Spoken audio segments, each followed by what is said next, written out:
All right, nerds, we are trying to beat the clock. I have a very limited window, and we have probably the biggest episode we've had in about 2 months. So, that being said, let's hit the intro.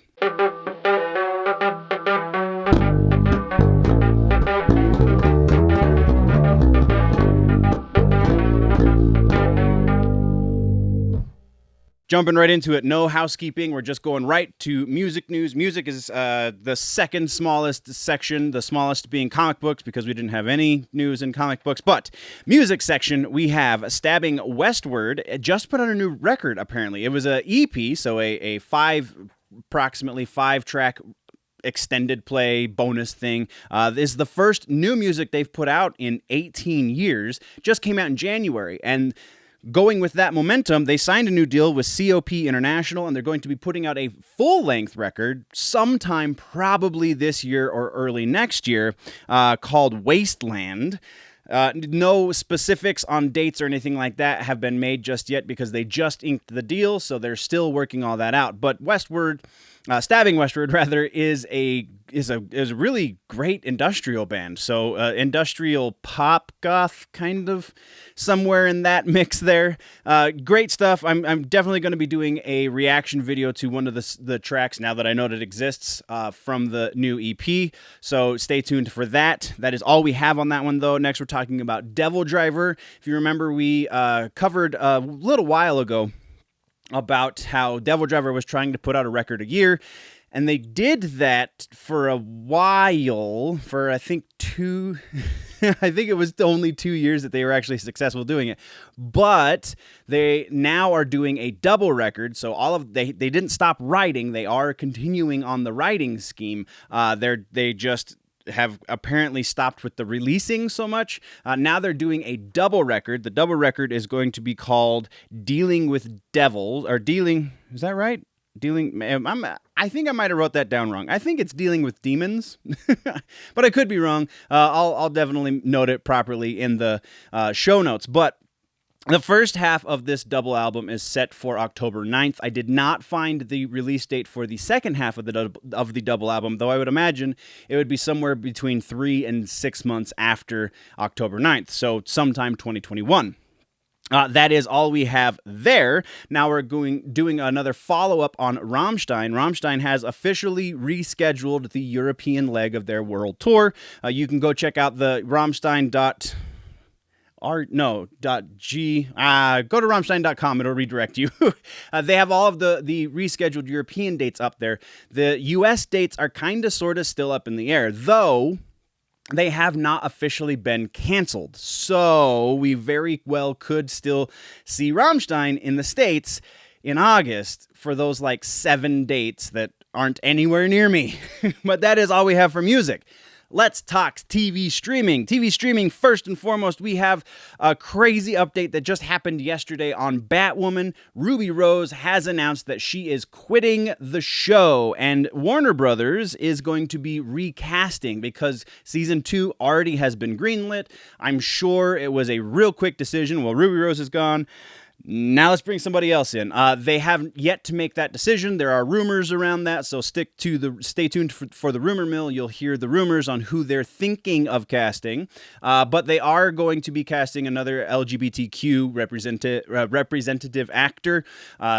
However, to what degree, if that's enough for the LGBTQ community, who freaking knows, because Ruby Rose wasn't enough of a lesbian for them at the beginning anyway. So yeah, interesting. Also very strange is the details around her quitting are a little muddy.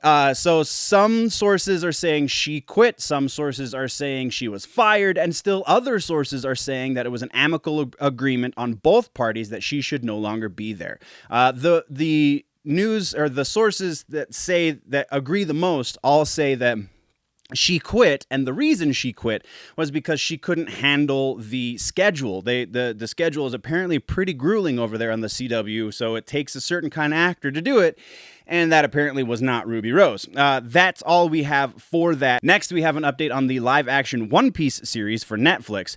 Producer Marty Adelstein is anticipating that they will be going back into production by September. Where did my notes go? Back on it June, and then they'll be into proper production by September. So they're still in pre-production for the One Piece series, though it is still moving forward. They are anticipating, again, June 1st will be approximately when they get back into actively doing the pre-production, and then September sometime will be when they go into standard production for the show. So that's very interesting. That's all we have on that, though. We have another follow-up next for Chucky, the sci-fi series. Producer on the series, where is it? Don Mancini is kind of talking about their plans for going forward with this different version of Chucky. This is the version of Chucky that we know, I guess, technically. This is the continuation of the existing movies, not the reboot movie that had Mark Hamill doing the voice. This is, though, still going to have to differentiate itself from the Child's Play movies. And so producer Don Mancini told Sci-Fi Wire, so it's kind of an in-house deal right here, told Sci-Fi Wire that the voodoo magic-infested doll will have a, quote, different goal than ever before, and is specifically something that is designed to evoke something that's going on in the zeitgeist today. So what exactly he means by that is very vague. Though it'd be interesting to see maybe Chucky's not trying to come back to life. It's a very strange situation that they're painting with these words. As we get more details, we will definitely be talking about it, but that's all we have for now. Next, we're talking about Star Trek Voyager. That's right, old school Star Trek, not the oldest of old school, but still pretty old. The original cast is doing a live panel-style reunion on the Stars in the House YouTube channel. It's a means to raise funds for COVID-19 relief efforts, and it is set to include members of the original cast: Kate Mulgrew, who played Captain Janeway; Jerry Ryan, who was 7 of 9; Roxanne Dawson; Beelan Torres; and Robert Beltran. I'm sorry, the cast is a little bit longer. I apparently can't read my own notes. Who was Chakotay, Robert Duncan McNeil, who was Tom Paris, Robert Picardo, who was the Doctor. If you remember, the Doctor doesn't have a real name because he's a hologram. Ethan Phillips was Neelix, and Garrett Wang, who played Harry Kim. All of those original cast members are coming back for this panel discussion that's going to be online. So it's going to be kind of like Comic-Con on YouTube, which is kind of cool. So go check that out. It is happening May 29th, and I believe, I didn't write the time down, but I believe the time is 7 p.m. California time. So do the math on your own. There you go. That actually is everything for TV streaming. Now let's jump over to movies. We've got some interesting stuff going on in the Sony Spiderless universe. First off is Madam Web. S.J. Clarkson has been brought in to, quote-unquote, develop a Madam Web movie. Exactly what that means still remains to be seen. She is a director, so probably they're going to keep her on to direct once we know where this movie is going, but she's not very big director. The biggest thing she's done is television, and the television she's directed is a couple episodes of House, a couple episodes of Orange is the New Black, and a couple episodes of Bates Motel. So a little bit of nerd cred in there, kind of if you stretch it a little bit, but by and large, a very strange choice to develop a movie about a very obscure Spider-Man character. Speaking of very obscure Spider-Man characters, also in the Sony Spiderless universe is Jackpot. I have no idea who this superhero is either before this research, so if you don't know who Jackpot is, then I don't blame you. But it does sound like a very interesting choice. Jackpot is officially getting her own movie. For those, again, that don't know, Jackpot is a superhero who gets her powers through like a virus, and then she retires because she becomes a mother, and then she passes her suit on to another person who becomes Jackpot, who then has to take a serum that gives her the same powers of the original Jackpot. She then dies, and then the original Jackpot says, well, that's not fair, and she comes back and is a superhero and a mother. All right, so that's kind of the really rudimentary Reader's Digest version of how Jackpot comes to be. And honestly, that's the biggest thing you need to know, because that's one of the most interesting, because considering the current social situation that we are in, and also considering how producers and people who are in power, who are not necessarily the creative types, are trying to push certain things, this is kind of the best of a lot of worlds. We have an existing character, so we're not changing anything about an established character. We have an existing character who happens to check some minority boxes and also is kind of sort of a badass when you look at her power set. I'm not going to go over her power set here in the episode, but it's interesting that this character has gone so long being just kind of way off in the back, not even in the back burner, like in the pantry still, hasn't even been put in a pot yet. That's how obscure this character was. But this is now you're bringing to light somebody that checks the boxes that you're looking to check, and also already exists, and all of the things that I just said. Like, this is kind of a perfect storm of exactly what we need. If they can do this in a compelling way, then by all means keep doing this. That's what we've got there, though, for a jackpot. Next, we're talking about the Snyder Cut. Yes, we're talking about the Snyder Cut in news and not in rumors, because it is actually freaking happening. That means I have to eat a whole lot of crow because I did not think this day was going to come. Again, this will happen. Also worth noting, after we see this, apparently, according to Zack Snyder, I said Scott Snyder in the last one. I don't know why. But apparently, according to Zack Snyder, we are going to be seeing 75% of this, of his cut of this movie is going to be brand new footage. So that 80% number that people were throwing at me when I said most previously has been thrown out the window. We are getting it straight from the horse's mouth. It is 75% of this movie will be brand new to us, at the very least. So very interesting. Oh, and it's happening sometime in 2021. AT&T threw $20 million at Zack Snyder to make this happen. And that's that's crazy that this movie is happening at all. Anyway, so along those same lines, we have a Suicide Squad update. Not the Suicide Squad, but David Ayer's version of the story that we already got. That is kind of a hot mess. Yeah, that movie is apparently also going to be getting the Snyder Cut treatment. Only now it's going to be the Ayer Cut. At least that's what AT&T is teasing on their Twitter account. So you can go check all of that out. And then our final piece in movie news is Mission Impossible 7. This is just a casting update. Esai Morales, who is Deathstroke in the CW and has done a number of other kind of lower B quality sci-fi stuff, he is now going to be the main villain in Mission Impossible 7 once they get back underway with production for that movie. He will be replacing Nicholas Hoult as the villain because of scheduling conflicts and all that. So, very interesting. That's all we have for movies, though.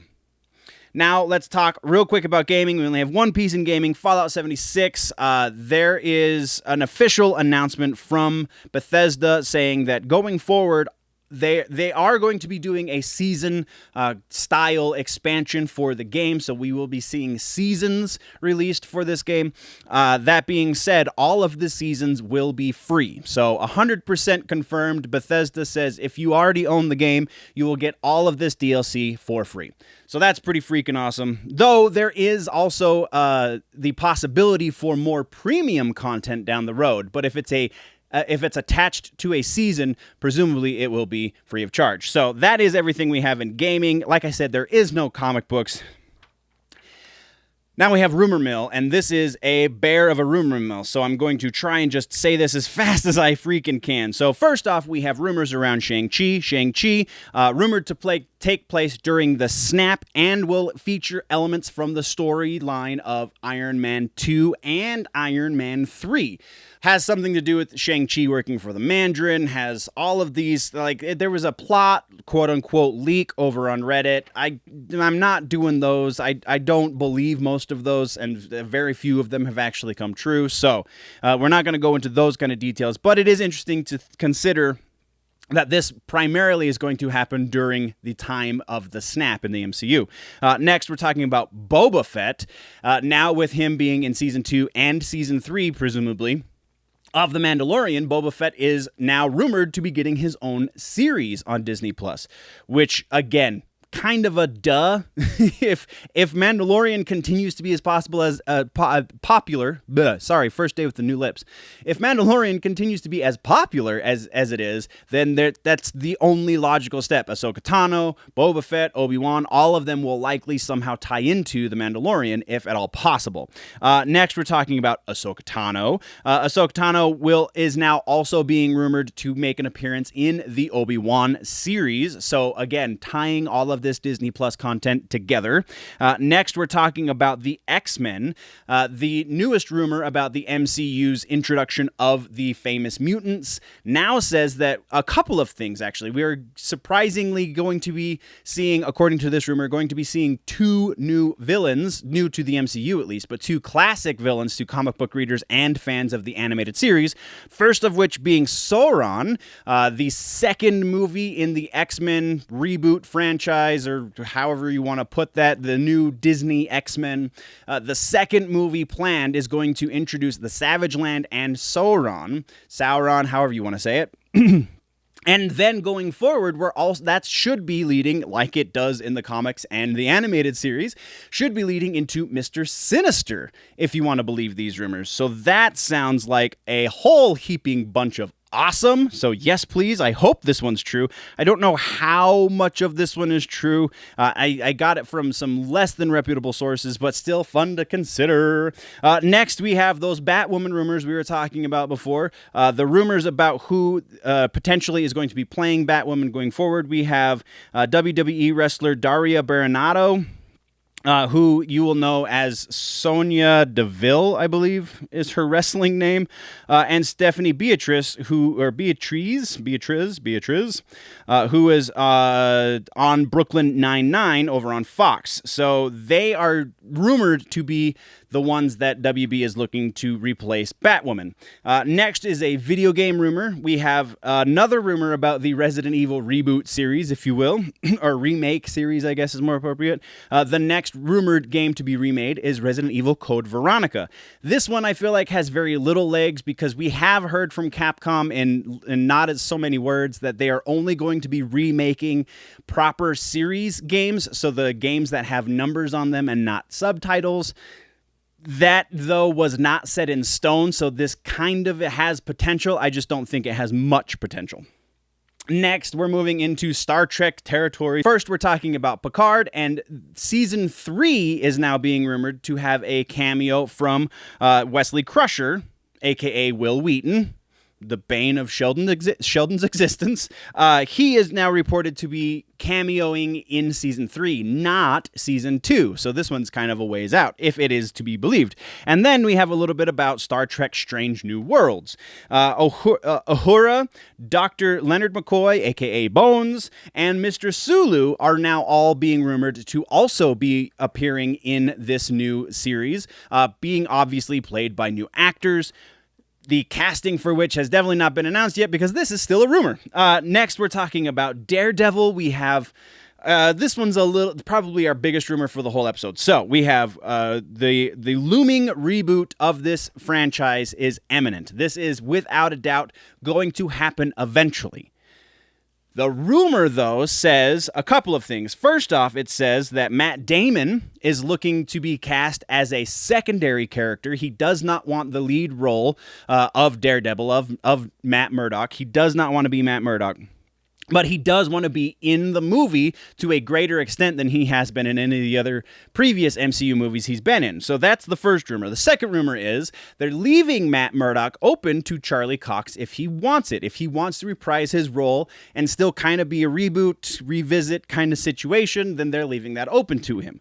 However, if he decides to not take it, then reportedly, and this part is probably the least likely of the bunch, reportedly, they're going to be looking at Jason Statham to take over the role of Daredevil Matt Murdock. Now, this one almost happened once years ago. Jason Statham was almost Daredevil in a different movie. So that's probably where part of this is coming from, but still, it's fun to think about. Like, Jason Statham would be a very interesting Daredevil. But that's all we have there. Next, we're going to another video game related rumor. This one actually is a movie adaptation of Overwatch. Overwatch is apparently getting a live action adaptation, if you want to believe the rumors, and also reportedly they are eyeing Daisy Ridley to play Tracer in this live action adaptation. I don't know how believable this is. This only actually came from one source, but it's a better than usual source, so it might have a little bit of legs.